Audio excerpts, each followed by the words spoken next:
The intercom echoed through the quiet cabin. "Would the passenger in seat 2A please stand? There has been a booking error." In that moment, Julian Mercer, 44, a brilliant neuroscientist turned CEO of EtherMed Technologies, froze. He was sitting in seat 2A. The atmosphere in first class turned to stone. White passengers turned their heads, eyes flickering with indifference, curiosity, and a faint, unspoken amusement. Standing before Julian was Chief Flight Attendant Sabine Richter, her posture rigid, her smile tight and empty. "Sir, it appears this seat belongs to someone else." Her voice was cold as steel. Julian calmly handed over his ticket, along with the confirmation email glowing clearly on his phone. Everything was valid. Yet Sabine's expression did not change. To her, he was not a first-class passenger, only someone out of place. He drew a deep breath. He had grown used to such looks, from classrooms at university to boardrooms in Silicon Valley. But this time, before so many eyes, 30,000 feet above ground, he was being forced to stand. Then Oliver Grant, a 52-year-old white businessman in a disheveled suit, appeared 20 minutes late. Instantly, Sabine bowed her head. "Welcome, Mr. Grant." Her tone was silk, deferential and smooth. The realization hit Julian like a flash. Seat 2A had always been reserved for Grant. This flight was no accident. He rose, gathering his bag with movements calm to the point of ice. Inside, though, humiliation burned through his veins. The fake smiles, the deliberate coughs, the avoided stares. They were all knives. Only one pair of eyes watched silently. Lila Park, 39, a Stanford sociology professor. When Sabine stressed the words "comfortable in economy," Lila's hand tightened around her phone. She pressed record, her heart pounding.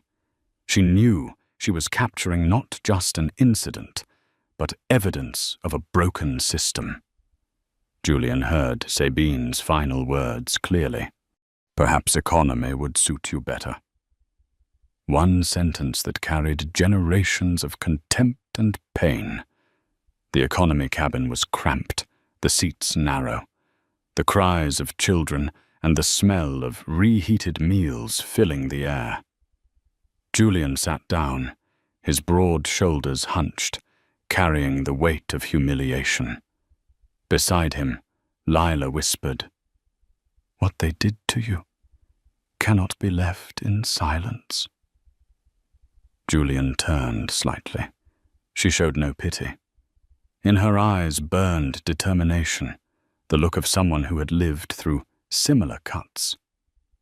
"We call it systemic coded language," Lila explained, her voice tight but firm. "The kind of language never written in a training manual, but everywhere in practice."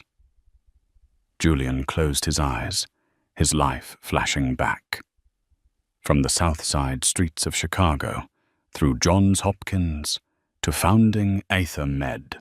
A lifetime fighting against bias, only to be sitting here now, the CEO of a multi-billion-dollar company, fresh from closing a $500 million deal in Japan, and still being treated as though he did not belong in first class. The engines roared and the plane lifted into the night. But within Julian, a storm was rising. Quietly, he said to Lila, "I'll file a complaint, at least to make them admit they were wrong." Lila shook her head. "Complaints vanish into black holes. You'll need more than that." Her words cut like a blade through his restraint. In that instant, Julian understood. This was not about a seat. It was a challenge to his very life's work. High above, in the darkness of the sky, a man had been forced into economy. What no one realized was that the man they dismissed was powerful enough to bring down an entire airline. Julian Mercer gripped the armrest, the sting of shame hardening into a vow. They would pay. Not just for him, but for everyone who had ever been pushed out of their rightful seat in life. The next morning, as the pale sunlight lingered over the glass towers of San Francisco, Julian's phone vibrated endlessly. The screen was flooded with notifications, thousands of shares, millions of views. The video of him being forced out of his first-class seat had erupted like wildfire in a dry forest. The one who posted it was Lila Park. Her caption was short, but it pierced through the airline's hollow defenses like a blade. This was not a mistake. This was exclusion. On social media, hashtags surged to the top. Hashtag flying while black. Hashtag justice for Julian. Hashtag end airline bias. Outrage spread across the internet. A pioneering CEO in medical technology, a man who had saved thousands of lives with advanced neural innovations, had been humiliated for nothing more than the color of his skin. At the headquarters of EtherMed Technologies, the communications team scrambled. CFO Victoria Hang called frantically. "Julian, you need to do something. The press won't stop calling. CNN, BBC, even NHK from Japan wants an interview. We just signed a $500 million deal, and now everyone is rallying behind you. This could be a golden opportunity to elevate our brand." But Julian did not answer immediately. He looked in the mirror and saw the dark circles under his eyes, the heavy face not of a victorious CEO, but of a man publicly humiliated in the skies. "Victoria, this is not a marketing campaign. This is about dignity. I will not turn pain into a tool for sales." Meanwhile, at Euronova Airways headquarters, an emergency meeting was called. CEO Edward Langford slammed the table, his voice sharp with fury. "We need to control the narrative. Release a statement immediately. This was just a system error. We regret the incident. Emphasize that the passenger failed to comply with crew instructions. Understood?" PR executives nodded quickly. None of them realized the cameras had already captured everything, and their strategy would turn a drop of oil into a raging fire. Within an hour, the statement was online, cold and detached. "Euronova Airways values our customers. We regret the misunderstanding that occurred. However, passengers are obligated to follow crew instructions." Comments poured in. "You call this a misunderstanding? There's clear video evidence, and you still blame the passenger. This is blatant racism, and they're trying to cover it up." Images of flight attendant Sabine Richter's mocking smile, highlighted with red arrows and circles, spread across Twitter, TikTok, and Instagram. Julian sat in the storm of public outrage, his phone buzzing non-stop. Messages flooded in from friends, colleagues, even former patients. "We stand with you. Do not let them bury the truth. You represent all of us." In the quiet of night, he opened his laptop, replaying the video over and over. Each time he heard the words, "Economy might be more comfortable for you," the pain struck again. But now his eyes no longer held patience. They burned with resolve. Across the city, Lila Park was on a video call with students and colleagues. Her voice was steady. "This is not just Julian Mercer's story. This is systemic discrimination. And if we remain silent, tomorrow there will be thousands more Julians. By the end of the day, Julian received an unexpected call. A deep, gravelly voice spoke on the other end. "Mr. Mercer, we have an offer. $50,000 and a confidentiality clause. You will never speak of this again. In return, everything will disappear."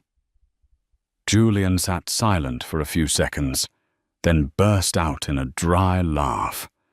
It was not laughter of joy, but of contempt. "You have just made your greatest mistake. I don't want money. I want justice." In that moment, he chose the dangerous path. But it was also the path that would expose the face of an entire system. 3 days later, while public outrage over the video was still burning hot, a new wave of information suddenly surfaced, and this time, it targeted Julian Mercer directly. Tabloids notorious for sensationalism released explosive headlines. "Arrogant CEO drunk on flight." Insider sources claim Mercer abused power to demand first-class seat. On television, anonymous witnesses claimed Julian had shouted at the crew, that he had uttered the infamous line, "Do you know who I am?" Julian was stunned as he watched himself twisted in the eyes of the public. These fabrications erased the truth of the original video. In the EtherMed boardroom, the atmosphere was taut as wire. Lawrence Chen, a board member, tapped his fingers against the table. "We just closed a $500 million deal with Japan, but they are calling me, asking if Mercer was the one causing trouble on that flight. They're afraid this company is unstable." Another voice broke in. Patrick Sloan, COO, once Julian's closest friend. "Julian, I understand your anger, but maybe it's best to let this go. Don't drag the company into a pointless battle. Euronova is too big. They can crush anyone." Julian looked at Sloan, doubt flickering in his eyes. His longtime ally was now urging him to walk away. The media attacks kept coming. Articles asked, "Is Mercer playing the race card? Is he exploiting the incident for attention?" Beneath each article, comments flooded in, some defending him, others mocking. At home, Renee, his wife, gripped his hand tightly as she watched the news. "They are trying to make you the guilty one. If you stay silent, they win. But if you keep fighting, our whole family will be dragged into the fire." Julian brushed her hair back gently, his eyes resolute. "I am not fighting for myself. I am fighting for those who never had the chance to fight back." Amid the storm, an unexpected ally stepped forward. Lila Park revealed her identity and spoke in a televised interview. "I recorded the video. I saw it with my own eyes. Mr. Mercer remained calm until the very end. Anyone saying otherwise is lying." But only hours later, Lila received an email from Stanford's administration. "We are concerned about your social media activity. It may affect the reputation of the university." She understood immediately. The invisible hand of Euronova and its parent company, Atlas Trans Holdings, had reached her. That night, as Julian sat alone in his office, his phone rang. On the other end was a trembling male voice. "I'm Gabriel Ortiz, a Euronova flight attendant. Not all of us agreed with how you were treated. I have information you need to know. But we must meet in person. Here, no one is safe." Julian's heart pounded. At last, a crack had appeared in the impenetrable wall of Euronova. What he did not yet know was that in the shadows, a larger campaign had already been set in motion, and the man orchestrating it was Maxwell Dorian, CEO of Atlas Trans, a man who had carried a personal grudge against Julian for years. This battle was no longer about a seat on a plane.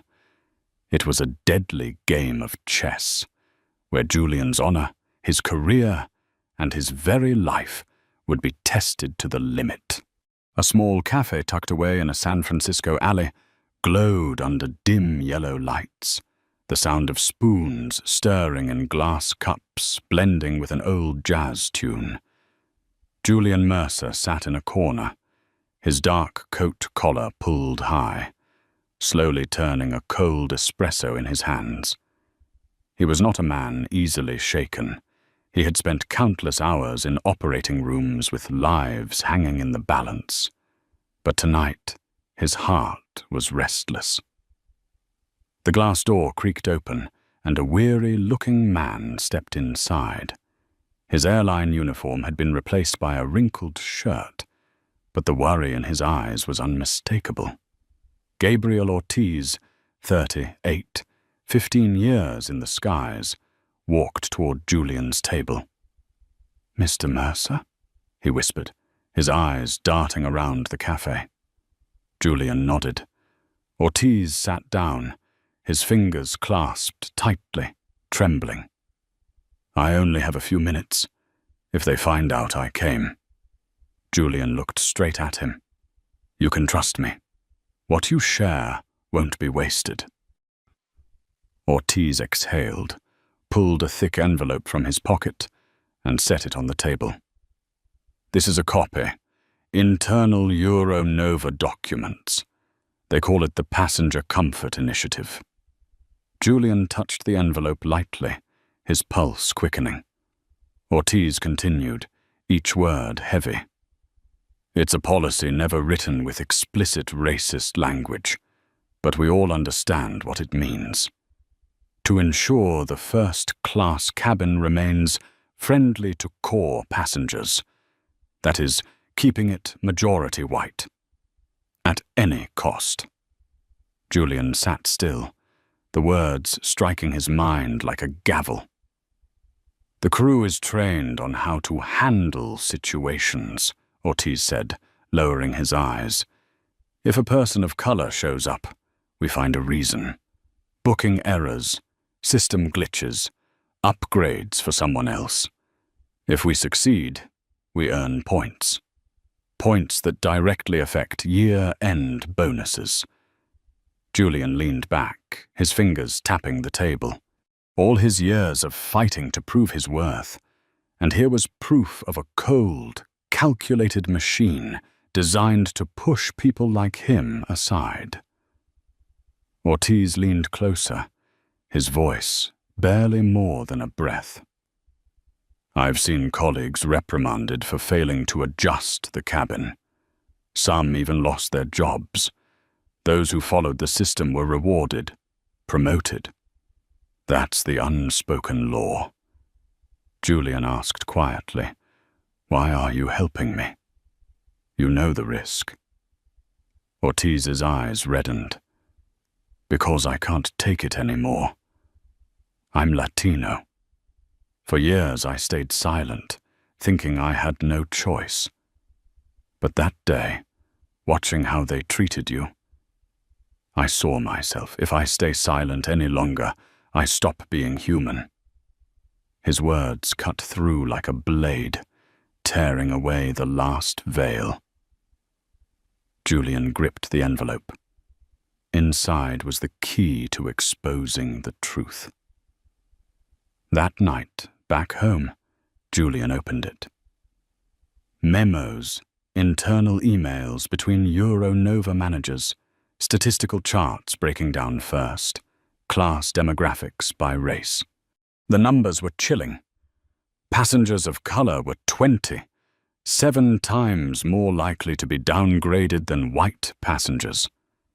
Each page, each line of text was a strike against the public image of an airline that boasted of its commitment to equality. Renee stepped into the room and saw her husband hunched over the pile of papers. "Julian, you have to be careful. This isn't just about exposing the truth anymore. This is a war against an empire." He looked up, eyes hard with resolve. "I know. But if I don't fight, I'll live the rest of my life carrying the shame of that old day. And our children will inherit the same rotten system."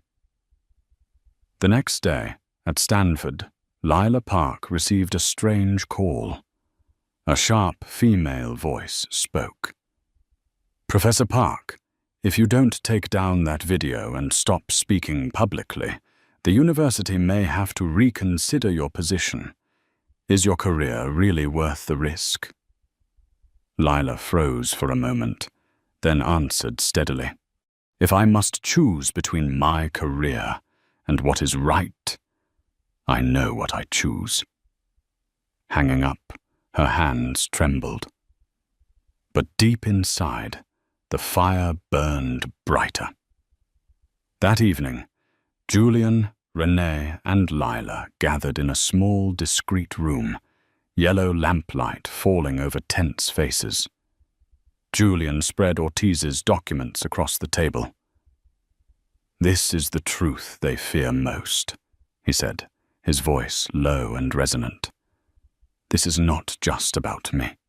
This is a system built to exclude anyone who doesn't fit their image."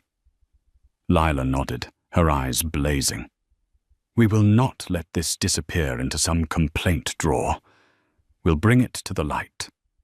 But Julian, be ready. Once you go public, they will strike back. They'll smear you, maybe even try to destroy you." Julian gave a faint smile. "They've already begun. But this time, I have proof, and I have both of you." Outside, the San Francisco night lay quiet, but inside that small room, a silent battle had been set in motion. People once dismissed were now standing together, preparing to face a corporate giant. And Julian knew that from this moment, he was no longer fighting just for himself. He was writing a new chapter of history, one where truth could not be bought off by secret contracts. The morning sky was heavy, grey clouds swirling above San Francisco like an omen. Julian had just set his coffee cup on his desk when the phone rang relentlessly. On the other end was Victoria Hang, CFO of EtherMed. Her voice panicked. "Julian, the IRS has just announced a full audit of 7 years of company records. This cannot be a coincidence. We volunteered for a review just last year, and everything was clean. This is a deliberate attack." Julian's heart sank. He knew immediately whose hand was at work. It was not just Euronova, but Atlas Trans Holdings, their powerful parent company, and its CEO Maxwell Dorian, who had officially launched a counterstrike. Less than an hour later, another email arrived from the California Medical Board. Julian's license to practice medicine was placed under review due to a flood of anonymous complaints alleging surgical errors in the past. Procedures he had performed at Johns Hopkins nearly a decade ago were now being twisted into evidence against him. Renee, Julian's wife, slammed the papers onto the table, fury in her eyes. "This is vile! You left the operating room years ago. How can they weaponize the past against you?" Julian sat in silence, his hands clenched. He was no stranger to harsh battles, but he had never seen the monsters in the shadows play this dirty. The days that followed were a storm. The Mercer family's home address was leaked online. Strangers drove slowly past their house, lingering long enough to spread fear. The home phone rang at midnight, nothing but heavy breathing on the line before it clicked dead. 16-year-old Caleb came home pale, throwing his backpack on the floor. They called me the fraud's son. They laughed at the video, said Dad deserved to be kicked out of first class. What am I supposed to do, Dad? 13-year-old Maya could only sit in her room crying, trembling as she scrolled through mocking photos of their family on social media. Renee held her children, tears streaming down her face. Julian sat still, feeling the fire burn inside. He swore he would never allow that humiliation to fall on his family. At the company, things were no better. EtherMed's stock dropped 18% in a single day. Investors who once praised Julian as a savior of medical technology now pulled away, calling the board with sharp questions. In an emergency meeting, board member Lawrence Chen looked Julian straight in the eye. "We must think of the shareholders. Perhaps you should consider stepping aside for now. When the storm passes, you can return." Julian pressed his lips tight. "You mean sacrifice my honor to save the stock price?" Chen remained silent. That silence spoke louder than words. But the deepest wound came when Julian turned to Patrick Sloan, COO, and his closest friend for 15 years. Sloan sat with his arms crossed, offering not a single word in his defense. His silence cut like a blade in Julian's back. That night, when the house was finally quiet, a package arrived by courier. Inside was a USB drive and a note scrawled in haste. "Stop or lose everything." Julian plugged it in. The screen filled with candid photos of his family, Maya at an orthodontist appointment, Caleb playing basketball at school, Renee driving to work. Every detail of their private lives had been stalked. Renee stood behind him, trembling. "Julian, they're targeting the children." He turned, pulled her into his arms, his voice hoarse. "I swear, in this moment, they made their fatal mistake. Come after me. I can endure.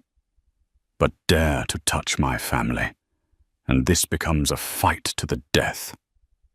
In the darkness, Julian Mercer knew the battle had entered its most brutal stage. Euronova and Atlas were not just trying to silence him. They wanted to destroy him completely, his career, his honor, and everything he loved. And in the heart of the storm, he saw only one choice left: to fight to the very end. Rain lashed against the streets of San Francisco, streetlights reflecting off puddles like shattered mirrors. In his silent office, Julian Mercer sat before the glow of his computer screen, eyes fixed on financial records. Every number appeared flawless, but he knew someone had opened the back door for the enemy. The phone rang. A security officer's voice came low and urgent. "Mr. Mercer, the office cameras show someone accessed the data vault after hours. No one is authorized, except COO Patrick Sloan." Julian's heart sank.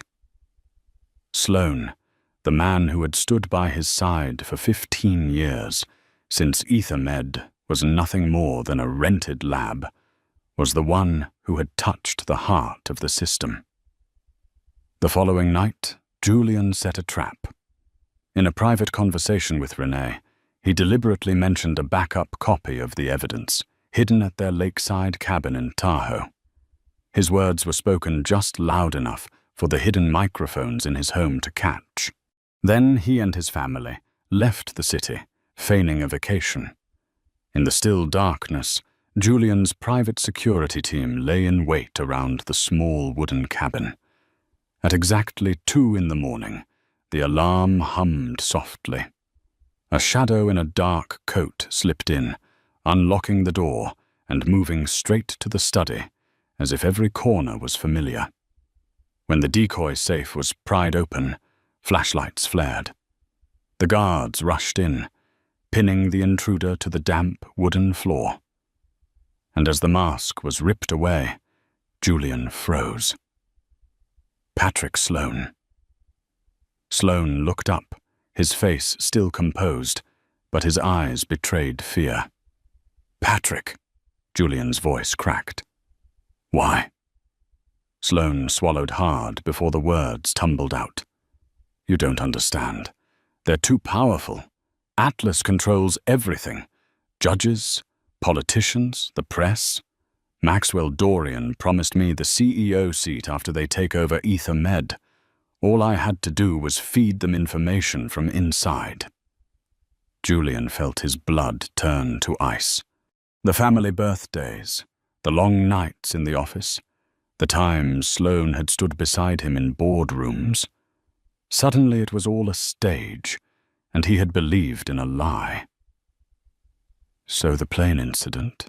Julian asked softly, as though punishing himself with the answer. Sloane lowered his head and whispered, "They knew your itinerary, your seat. Oliver Grant was planted. It was all staged, the opening move to bring you down." The confession struck like thunder in the night. Julian sat motionless, fury and heartbreak entwined like twin flames. A man he had treated like a brother was the one who had led the wolves to his door. Sloane lifted his gaze, attempting justification. "You can't win, Julian. They'll crush you. I chose survival." Julian shook his head slowly. "No, Patrick. You chose betrayal." He signaled for the guards to take Sloane away, but before the door slammed shut, Sloane spat out one final line, part warning, part curse. "You have no idea what you're up against. Atlas doesn't just want your company. They want to bury your very name." When the cabin was silent once more, rain hammering the roof, Julian sat alone, eyes closed. Inside him, fury rose with a resolve as hard as steel. The traitor had revealed himself, and there was no turning back. From that moment, Julian Mercer was no longer fighting just a corporation. He was standing against an entire rotten system, built on blood, silence, and men like Patrick Sloane. The sky over San Francisco hung heavy with leaden clouds, weak sunlight glinting off the cold glass towers. Inside EtherMed's secure boardroom, Julian Mercer stood before a massive screen where dozens of investors and shareholders were connected online. His face was gaunt from sleepless nights, but his eyes burned with defiance. He opened a thick folder, his voice steady and resonant. "What I am about to share is not just about me. This is proof of a systemic policy. The Passenger Comfort Initiative implemented by Euronova Airways and its parent company Atlas Trans to remove passengers of color from first class. This is not a mistake. It is organized discrimination with rewards and punishments built into it." Charts filled the screen. Statistics showing passengers of color were 27 times more likely to be downgraded than white passengers. Internal emails praising crew for keeping the cabin harmonious. Some shareholders covered their mouths in shock. Others frowned, whispers buzzing through crackling microphones. Julian pressed on, each word like a blade. "They thought I would stay silent. They targeted our company, smeared my name, even threatened my family. But I will not retreat. If Atlas can do this to me, they can do it to anyone." In that moment, Julian was no longer simply a CEO. He was a witness, standing in a court of justice, daring to confront an empire. Outside the boardroom, a storm was already raging. As soon as the presentation ended, major media outlets launched conflicting stories. The evening news on a national channel opened with a chilling commentary. Is Julian Mercer playing the race card to hide financial scandals? Sources suggest EtherMed may be facing a liquidity crisis. On social media, anonymous accounts flooded the feeds with doctored images of Julian in an expensive suit standing before piles of dirty money. A spliced video twisted his words from "I'll be filing a complaint" into "I'll get everyone fired." Public opinion split sharply. Supporters roared in outrage, while skeptics sneered with derision. That night, as Julian stepped out of headquarters, a small truck suddenly swerved onto the sidewalk. He leapt aside just in time, the vehicle skimming past within inches, before disappearing into traffic, leaving only the stench of burnt rubber. A bodyguard rushed over, face pale. "Mr. Mercer, that was no accident. They've moved from media warfare to real violence." Julian clenched his fists. He knew the mastermind could only be Maxwell Dorian, and the fortress of Atlas Trans would not rest until he was destroyed. At home, Renee watched their 2 children cling to each other in fear before the television. A news anchor claimed Julian was linked to financial misconduct. Caleb, furious, hurled the remote to the floor. Maya burst into tears. Dad didn't do anything wrong. Why are they lying like this? Renee wrapped her arms around them and whispered, "Because they fear the truth. And when power trembles, it becomes its most ruthless." Julian convened an emergency meeting with Lila Park and attorney Ava Sinclair. Lila spread new documents across the table, gathered from former Euronova employees. "We have more victims willing to step forward. But Julian, you must be ready. They won't just smear you. They'll try to destroy every single person who stands with you." Julian answered firmly, his voice unwavering. "Then let them know. This time we don't fight alone. They have money, they have power. But we have the truth." Late that night, as the city quieted, Julian sat by the window, staring at the distant lights. In his heart burned 2 fires, the pain of seeing his family dragged into the storm, and the unshakable resolve to defend the truth. He knew that from the moment he exposed the evidence, he had crossed a line with no return. On the other side lay a brutal war of dirty media, covert violence, and traitors yet to reveal themselves. Julian Mercer drew a long breath. In the darkness, he swore, "They may shake the skies themselves, but they will never extinguish this flame." The Capitol glowed under the October morning sun, its heavy wooden doors opening to admit the flood of people streaming into the hearing chamber. Cameras broadcast live. Hundreds of journalists crowded shoulder to shoulder, shutters clicking in relentless bursts. The air was thick, taut as a drawn bowstring. Today, America would witness a clash between a man humiliated on an airplane and the corporate giants that sought to dominate the economy. Julian Mercer entered, tall and lean, yet proud. A dark suit, a simple tie, eyes burning with resolve. At his side walked Professor Lila Park, hair tied neatly, arms full of thick documents, and attorney Ava Sinclair, her face cold and sharp, a woman who had destroyed corporate behemoths in court before.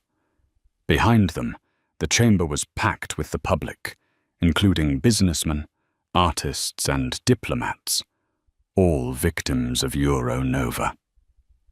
Across the aisle, Isabel Hart, Vice President of Euronova, sat upright, her smile rehearsed 100 times in the mirror. At her side, a team of grey-suited lawyers whispered quietly. On the table lay binders stamped with the Atlas Trans Holdings logo, a silent reminder that the giant still stood behind them. Senator Robert Caldwell struck his gavel, his voice ringing across the chamber. We convene today to investigate systemic discrimination in the airline industry and its financial backers. No one stands above the law. Mr. Mercer, you may speak. Julian rose. His voice was low and deliberate, yet it carried across the room. What happened on Euronova's flight was not an accident. It was policy. Policy disguised under words like comfort and customer experience. But in truth, it is a system of exclusion. He presented Ortiz's documents, internal charts, emails, statistics. Every number, every phrase struck like a blade at the wall of lies. Cameras turned to the audience where victims nodded, some wiping away tears. Julian paused, drawing a deep breath. They did not just push me out of first class. They tried to demean an entire community. And when I refused to be silent, they attacked my company, slandered my name, even tried to kill me. This is no longer personal. This is systemic conspiracy. A murmur rippled across the chamber. Isabel Hart immediately stood, her voice soft but scripted. Euronova deeply regrets Mr. Mercer's inconvenience.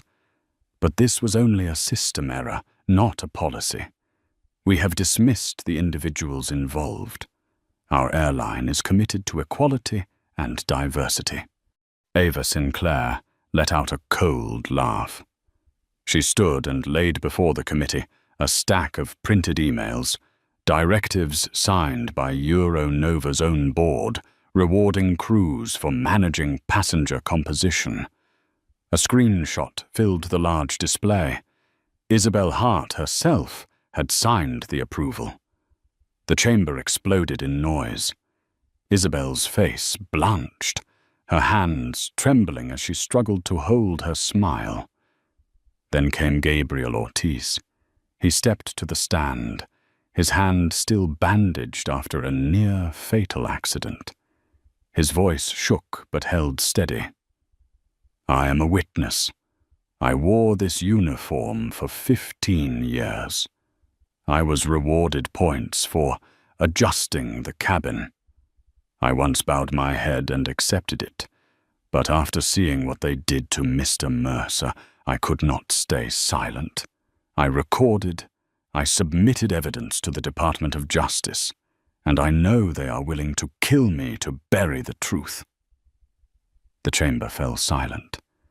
The image of a humble flight attendant, risking his career and his life, left everyone breathless. Next was Oliver Grant, the investor who had taken Julian's seat. He wore an expensive suit, sweat beading on his brow. When questioned about his ties to Atlas Trans, he stammered, I was just a passenger by coincidence. Ava Sinclair shot up, presenting a string of emails. Oliver, Seat 2A is prepared. The incident will be staged as planned. The chamber erupted again. Oliver stuttered, cornered, no longer able to deny. The climax came when Ava revealed the final piece. An email from Maxwell Dorian himself, CEO of Atlas Trans, addressed to his executives. On the large screen, the words blazed cold. We must teach Mercer a lesson. He must understand people like him have no place at this table. A wave of outrage swept through the chamber. Senators whispered to one another, some unable to hide their shock. cameras zoomed in on Julian's face, tired, wounded, yet his eyes shone with iron determination. As the gavel struck to close the hearing, Senator Caldwell declared firmly, "What we heard today is not just the humiliation of one man. It is a wake-up call for a nation. We will open a full federal investigation." Outside the Capitol, crowds erupted in cheers. Placards rose high. "Justice for Julian. End systemic racism." That night, Julian returned home and gazed at his children sleeping peacefully. He whispered, "I have begun to reclaim justice, but the real battle has only just begun." His eyes drifted to the window, where the lights of Washington still burned bright. Somewhere in the shadows, Maxwell Dorian remained hidden. Julian knew the true war was still ahead, where money, power, and even blood could be spilled. Late at night in Washington, fine rain fell against the glass roof of the hotel, where Julian and his family stayed under heavy security. After the hearing, he thought he had regained the upper hand. But when his phone lit up, his chest tightened. An anonymous message appeared, along with a photo of his children leaving school. The short words cut like a blade. "This time it's only surveillance. Next time it won't be so gentle." Renee saw it, her lips pale. "Julian, they've crossed every line. We have no more time." Julian gripped her hand tightly, his voice hoarse. "At this moment, I know they made their fatal mistake. Come after me. I can take it. But threaten our children. They've declared war." In the darkness, Maxwell Dorian sat in Atlas Trans's skyscraper office, a glass of red wine swirling in his hand. Dim light reflected off his icy face, eyes brimming with hatred. On the screen before him, he watched the latest doctored clip of Julian slamming his fist, shouting at employees, fabricated to portray him as a tyrant. "We will break him in ways he cannot imagine," Dorian told his inner circle. "If the law won't bring him down, public opinion will. If public opinion won't, violence will." At his side, Patrick Sloan, now openly turned traitor, nodded silently. Bought with promises of a throne, he had become the dagger hidden in Julian's back. The next day, Ethermed shook under assault. Police stormed the office with a search warrant for suspected money laundering. Employees stared in confusion as servers were dismantled and documents seized. The press exploded with headlines. "Mercer's company faces serious financial allegations." Amid the chaos, CFO Victoria Hang rushed to Julian, her face ashen. "Julian, I swear our records are clean. This is staged. They want to crush us from the inside out."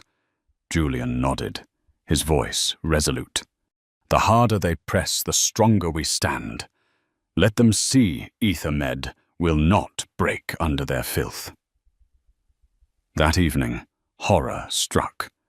As Julian left the building, a black SUV swerved to block his path. 4 men in dark clothing leapt out, surrounding him. One pressed a gun to his back and growled, "This is your last chance. Step down, sign over the company, or bury your family." In that taut, breathless moment, Julian spun around, eyes blazing. "I'd rather die than let you touch my wife and children." Sirens wailed, red and blue lights slashing through the night. The attackers bolted, vanishing into the chaos. Julian stood frozen, cold sweat running down his temple. He knew now. This was no longer a war of law or media. This was life and death. At the same time, Lila Park was targeted. Her home was broken into, research files stolen. Her university received pressure from donors, demanding she suspend her teaching. But in her eyes, fear had turned to fire. If I retreat, what lesson will thousands of students learn? That power can buy the truth. She sent Julian an email. I'm still here. They cannot silence us. In a secure apartment, Julian met with Ava Sinclair, Lila Park, and Gabriel Ortiz. The table was stacked with documents, recordings, and hidden video evidence Ortiz had gathered. Ava spoke firmly. We have enough proof to make Dorian and Atlas federal criminals, but we must strike at the right time, the right place. If we release it now, they'll bury it, forge counter evidence, and crush us. We need one decisive blow. Julian looked around the room, his eyes hard as steel. Fine. They want war. Then we'll drag this war into the light. No shadows left for them to hide in. Outside the window, rain still fell, city lights flickering in the mist. Within Julian's heart, a truth had crystallized. He had lost a friend, been betrayed, had his life threatened. But all of it had forged his resolve into iron. This fight was no longer about reclaiming a first-class seat. It was about breaking the invisible chains that had bound generations. Julian Mercer closed his eyes, whispering like a vow. Dorian, you have an empire, but I have the truth, and the truth will burn everything you built on lies. Dawn settled over Washington, casting a pale golden glow across the Capitol dome. But for Julian Mercer, it was not the light of peace, it was the light of reckoning. After months of slander, pursuit, and betrayal, he was ready to strike the final blow. In the grand ballroom of the Four Seasons Hotel, hundreds of journalists, investors, and federal representatives pressed together. Cameras broadcast live as Julian stepped to the podium. He was thinner than before, but his eyes burned like molten steel. He began slowly, his voice echoing through the silence. Ladies and gentlemen, today I do not speak only for myself. I speak for the thousands who have been demeaned, excluded, and forced into silence. He held up a USB drive and plugged it into the projector. Behind him, the screen flared to life with an email from Atlas Trans, signed by Maxwell Dorian himself. Bring Mercer down. He must know that people like him have no place at this table. Next came Euronova's internal charts. Statistics showing passengers of color were 27 times more likely to be reassigned. Then Ortiz's hidden video played, capturing a manager instructing crew members to keep first class balanced. The room erupted with noise, reporters scribbling furiously. Julian's voice rose, strong and unflinching. They turned prejudice into a business tool. They sabotaged my company, threatened my family, nearly stole my life. But today, I prove this. The truth is stronger than any empire. At the same time, Ava Sinclair unveiled a case file delivered directly to the Department of Justice and the Securities and Exchange Commission. Lila Park launched the # Existing While Black campaign, millions sharing their stories and turning the press conference into a global flashpoint. Gabriel Ortiz stepped into the spotlight, his arm still in a brace, but his voice steady. We are not afraid anymore. Across the city, Maxwell Dorian watched the broadcast from Atlas's glass tower. As piece after piece of evidence surfaced, his face drained of color. Phones rang non-stop, shareholders fleeing, clients cancelling, lawyers warning of impending federal subpoenas. In a fury, Dorian hurled his glass of wine against the wall. But he knew. The empire he built was collapsing beyond repair. That afternoon, Atlas Trans stock plummeted 42%. Euronova Airways declared bankruptcy, its entire leadership placed under federal investigation. News tickers blazed across screens. Maxwell Dorian faces charges of fraud, discrimination, and organized crime. Julian returned home. In the living room, Renee wrapped her arms around him, tears streaming down her face. Caleb and Maya looked at their father with awe and relief. He sat down, his voice breaking but warm. We survived, and we prevailed, not with money, not with violence, but with the truth. Outside the window, the skies cleared to blue. Julian knew the fight against discrimination was far from over. But today, an empire had fallen, and millions had seen that silence was not the only choice. When the plane lifted him toward New York for the next hearing, a flight attendant greeted him with a radiant smile. "Welcome aboard, Mr. Mercer. We are honored to have you on this flight." Julian nodded gently, smiling back. He did not need honor for himself. What he needed was justice for everyone who had ever been pushed out of first class.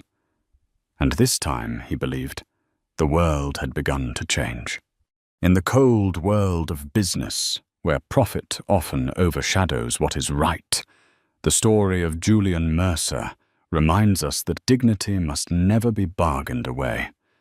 A first-class seat stolen from him became the spark that exposed an entire system of discrimination, and from personal humiliation, Julian turned it into the fire that reshaped an entire industry. The lesson here is clear. When we remain silent, injustice continues. But when one person dares to stand up, the truth can become the most powerful weapon. Julian did not only reclaim justice for himself, he opened a path for millions of others to follow. If you believe that justice and respect must always be defended, press like to spread this message, hit subscribe so you won't miss the next dramatic stories, and leave a comment with just one word: courage, to affirm that you too stand on the side of what is right.